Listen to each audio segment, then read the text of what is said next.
ಸಿದ್ದರಾಮಯ್ಯನವರು ದೇವರಾಜ ಅರಸು ಸಾಧನೆ ಅಂತ ದಾಖಲೆ ಮುರಿದಿದ್ದಾರೆ ಸರ್. ಹೌದು, ಮುರಿದಿದ್ದಾರೆ. ಅತಿ ಸುದೀರ್ಘ ರಾಜಕೀಯ ಜೀವನದಲ್ಲಿ ಸಿದ್ದರಾಮಯ್ಯನವರು ಈ ರಾಜ್ಯಕ್ಕೆ ತಮ್ಮದೇ ಆಗಿರ್ತಕ್ಕಂಥ ಕೊಡುಗೆ ಕೊಡುವ ಮುಖೇನ ಅತಿ ಹೆಚ್ಚು ಕಾಲ ಮುಖ್ಯಮಂತ್ರಿಗಳಾಗಿ ರಾಜ್ಯದಲ್ಲಿ ಅಧಿಕಾರವನ್ನು ನಡೆಸಿದ್ದಾರೆ. ಅವರಿಗೆ ಒಳ್ಳೆಯದಾಗಲಿ, ಇನ್ನೂ ಹೆಚ್ಚು ರಾಜಕೀಯ ಜೀವನದಲ್ಲಿ ಅವ್ರಿಗೆ ಇನ್ನೂ ಹೆಚ್ಚು ಅವಕಾಶಗಳು ಸಿಗಲಿ ಅಂತ ಹಾರೈಸ್ತೀನಿ ಅಷ್ಟೇ. ಇದು ಬಳ್ಳಾರಿ ಪ್ರಕರಣದ ಬಗ್ಗೆ ಏನು ಹೇಳ್ತೀರಿ ಸರ್? ಬಳ್ಳಾರಿ ಪ್ರಕರಣದ್ದು ನಿಮಗೆ ಎಲ್ರಿಗೂ ಗೊತ್ತು. ಜನಾರ್ದನ್ ರೆಡ್ಡಿ ಯಾವ ಥರ ಅಂತಕ್ಕಂಥದ್ದು ನಿಮಗೆಲ್ಲ ಗೊತ್ತು. ಹಿಂದೆ ಕುಮಾರಸ್ವಾಮಿ ಅವರು ಮತ್ತು ಚೆನ್ನಗಪ್ಪನವ್ರ ಮ್ಯಾನಿಪ್ಯುಲೇಟ್ ಮಾಡಿಬಿಟ್ಟು ಚೆನ್ನಗಪ್ಪನವ್ರ ದುಡ್ಡು ಮುಂದೆ ಇಟ್ಕೊಂಡು ಕೂತ್ಕೊಂಡು ಇರೋ ಥರ ಮಾಡಿ ನಿಮಗೆಲ್ಲ ಪೇಪರ್ನವ್ರಿಗೆ ಬಳ್ಳಾರಿ ಬನ್ನಿ ತೋರಿಸ್ತೀನಿ ಅಂತೇಳಿ ಫೇಕೆಲ್ಲ ಮಾಡಿ ಅವ್ರ ಮೇಲೆ 100 ಕೋಟಿ ಅಪಾದನೆ ಎಲ್ಲ ಹೊರಿಸಿದ್ದಂಥ ವ್ಯಕ್ತಿ ಅವನು ಉಳ್ಕೊಳಕ್ಕೋಸ್ಕರ ಯಾರು ಮೇಲೆ ಬೇಕಾದರೂ ಅಪಾದನೆ ಮಾಡ್ತಾರೆ ಮತ್ತು ಏನು ಬೇಕಾದರೂ ಸುಳ್ಳು ಹೇಳೋ ವ್ಯಕ್ತಿ ಅವನು ಹಿಂದೆ ರಾಮುಲನ್ನೇ ಬೈತಿದ್ದ, ಅವ್ರ ಅಣ್ಣನ್ನೇ ಬೈತಿದ್ದ. ಅವನ ಸ್ವಾರ್ಥಕ್ಕೋಸ್ಕರ ಏನು ಬೇಕಾದರೂ ಮಾಡೋ ಅಂಥ ವ್ಯಕ್ತಿ ಎಲ್ಲೋ ರೋಡಲ್ಲಿ ಈಗ ನಮ್ಮನೆ ಮುಂದೆ ಕಟ್ತಾರೆ, ಕಟ್ಬಾಡಿ ಅಂತ ಹೇಳೋಕ್ಕಾಗುತ್ತಾ? ಇವ್ರಿಗೆ ಅದರಿಂದ ಆಗ್ತಿದ್ದ ನೋವೇನೈತೆ ಬೇಕು ಅಂತ ಹೇಳ್ಬಿಟ್ಟು ಇವನು ಬಳ್ಳಾರಿಲಿ ಅಸ್ತಿತ್ವ ಕಳ್ಕೊಂಡಕ್ಕೋಸ್ಕರ ಅಸ್ತಿತ್ವ ಉಳಿಸ್ಕೊಳ್ಳೋಕ್ಕೋಸ್ಕರ ಈ ಕೆಲಸ ಮಾಡಿದ್ದಾರೆ ಅಷ್ಟೇ. ಈ ಘಟನೆಯಲ್ಲಿ ಒಬ್ಬ ಅಮಾಯಕ ಕಾರ್ಯಕರ್ತ ಆಗಬಾರ್ದಾಯಿತು ನೋಡಿ. ಅವರಿಗೆ ದುಡ್ಡಿನ ಹಾಂಭಾವ ಜಾಸ್ತಿ ಇದೆ. ಅವ್ರಿಗೆ ನಿರಾಯಾಸವಾಗಿ ದುಡ್ಡು ಬಂದುಬಿಡ್ತಲ್ಲ. ಒಬ್ಬ PC ಮಗ ಕೋಟ್ಯಾಂತರ ರೂಪಾಯಿ ದುಡ್ಡು ಬಂದುಬಿಟ್ರೆ ಈ ಥರ ತಲೆನಿಲ್ಲಲ್ಲ. ಅಧಿಕಾರ ಬಂತು ಅಂತಂದರೆ ನಾವೆಲ್ಲರೂ ತಗ್ಗಿ ಬಗ್ಗಿ ಹೋಗ್ಬೇಕು. ಈಗ ಇವರಿಗೆ ಅಧಿಕಾರ ಹಣ ಎರಡೂ ಸಿಕ್ಕಿರೋದ್ರಿಂದ ದುರಹಂಕಾರ ಜಾಸ್ತಿಯಾಗಿ ಇದು ಸಾಮಾನ್ಯ ಜನಕ್ಕೆ ತೊಂದರೆ ಕೊಡ್ತಾ ಇದ್ದಾರೆ. ಇವನಿಗೆ ಈಗ ನೋಡಿ, ಮೊನ್ನೆ ಸುಪ್ರೀಂ ಕೋರ್ಟ್ ಒಂದು ಸತ್ಯ ಪರಿಶೀಲನಾ ಸಮಿತಿ ನೇಮಿಸಿತ್ತು. ಆ ಸಮಿತಿ ವರದಿ ಕೊಡ್ತಾ ಇತ್ತು. ಅವನು ಅತಿಕ್ರಮ ಪ್ರವೇಶ ಮಾಡಿ ಆಂಧ್ರದಿಂದ ಬಂದು ಕರ್ನಾಟಕದ ನೆಲದಲ್ಲಿ ಅವನು ಗಣಿಗಾರಿಕೆ ಮಾಡ್ಯವನಿ ಅಂತ ಹೇಳ್ಬಿಟ್ಟು ಇವ್ರ ಮೇಲೆ ಎಷ್ಟು ಕೇಸವೆ.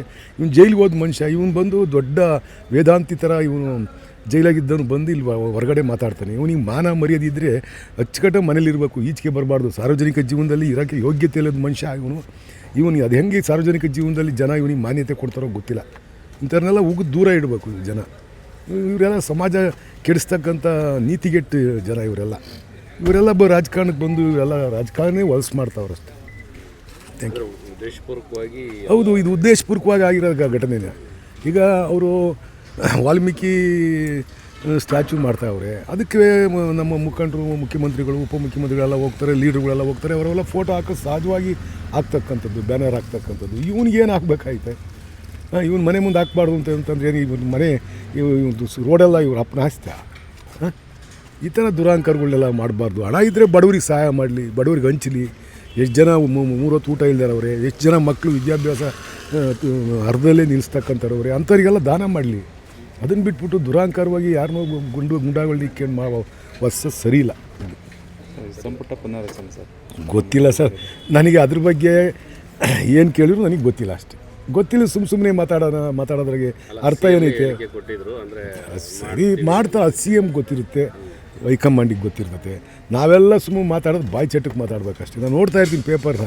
ಇವ್ರನ್ನ ಯಾರು ಏನು ಎತ್ತ ಅಂತಲೂ ಗೊತ್ತಿಲ್ಲ. ಇವರು ಒಬ್ಬರು CM ಇಳಿಸೋಕ್ಕೂ ಯೋಗ್ಯತೆ ಇಲ್ಲ, ಇವರೇ ಮಂತ್ರಿಗಳು ಹಾಕಿ ಯೋಗ್ಯತೆ ಇಲ್ಲ. ಅಂಥವ್ರು ಕೂಡ ಸುಮ್ಮನೆ ಮಾತಾಡ್ತಿರ್ತಾರೆ. ಮೈಕ್ ಹಿಡಿದ್ರೆ ಸಾಕು 5 ವರ್ಷ CM ಇರಲಿ ಅಂತಾರೆ. ಒಬ್ಬ CM ರಾಜೀನಾಮೆ ಕೊಡಲಿ ಅಂತಾರೆ. CM ರಾಜೀನಾಮೆ ಕೊಡ್ಸೋಕ್ಕೆ ಇವ್ರ ಕೈಲಾಗುತ್ತಾ? 5 ವರ್ಷ ಇರ್ಸೋಕ್ಕೆ ಇವ್ರ ಕೈಲಾಗುತ್ತಾ? ಅದು ಇರೋ ಯೋಗ್ಯತೆಗಳು ಯಾರವರು ಅವ್ರು ಮಾತಾಡಿದರೆ ಅದಕ್ಕೆ ಅರ್ಥ ಇರುತ್ತೆ. ನಾವೆಲ್ಲ ಅದಕ್ಕೆ ಸುಮ್ಮನಿದ್ದು ಬಿಟ್ಟರೆ ಎಲ್ಲ ಒಳ್ಳೇದಾಗುತ್ತೆ ಅಷ್ಟೇ. ಕಾಂಗ್ರೆಸ್ ಪಕ್ಷ ಇನ್ನೊಂದು ಸರಿ ಅಧಿಕಾರಕ್ಕೆ ಬರೋಕ್ಕೆ ಅವಕಾಶ ಆಗುತ್ತೆ ಅಷ್ಟೇ. ಇವರೆಲ್ಲ ಮಾತಾಡಿ ಪಕ್ಷದ ವರ್ಚಸ್ಸಿಗೆ ಧಕ್ಕೆ ತತ್ತಾವಷ್ಟೇ. ಸರ್, ಕೊಯ್ಲು ಬಡಾವಣೆ ನಿವಾಸಿಗಳಿಗೆ ಮನೆ ಹಂಚಿಕೆ ಮಾಡಿರೋಂಥದ್ದು ಸಾಕಷ್ಟು ಪೊಲಿಟಿಕಲೈಸ್ ಆಗಿದೆ ಸರ್. BJP ಅವ್ರಿಗೆ ಇನ್ನೇನು ಕೆಲಸ ಐತೆ? ಅಲ್ಲಿ ಮುಸ್ಲಿಮ್ಸ್ ಅವರೇ ಅಂತಂದರೆ ಅವರು ಬಾಂಗ್ಲಾದವರು ಅಂತ ಹೇಳ್ಬಿಟ್ಟು ಬಾಯಿ ಬಡ್ಕೊತಾರೆ. ಅವ್ರಿಗೆ ಏನಾದ್ರು ಇಶ್ಯೂ ಸಿಗಬೇಕಷ್ಟೇ. ಅವ್ರು ಬರೀ ಜಾತಿ ಹೇಳ್ಕೊಂಡು ಹೋಗೋದು ಬಿಟ್ಟರೆ, ಧರ್ಮ ಹೇಳ್ಕೊಂಡು ಹೋಗೋದು ಬಿಟ್ಟರೆ ಅವ್ರು ಡೆವಲಪ್ಮೆಂಟು ಹೇಳ್ತಕ್ಕಂಥದ್ದು ಎಲ್ಲಿ ಮಾಡ್ತಾರೆ? ಅವರು ಅಧಿಕಾರಕ್ಕೆ ಬಂದರೆ ಲೂಟಿ ಮಾಡ್ತಾರೆ. ಇಲ್ಲ ಅಧಿಕಾರದಾಗಿಲ್ಲ ಅಂತಂದರೆ ಅಧಿಕಾರಕ್ಕೆ ಬರೋಕ್ಕೋಸ್ಕರ ಸಮಾಜದ ಮೇಲೆ ಆ ಸಮಾಜ ಈ ಸಮಾಜ ಮೇಲೆ ಎತ್ಕೊಡ್ತಾರೆ, ಈ ಸಮಾಜ ಆ ಸಮಾಜ ಮೇಲೆ ಎತ್ಕೊಡ್ತಾರೆ. ಕೆಲ್ಸಕ್ಕೆ ಬಾರ್ದವೆ ಹೇಳ್ಕೊಂಡು ತಿರುಗ್ತಾರೆ ಅಷ್ಟೇ.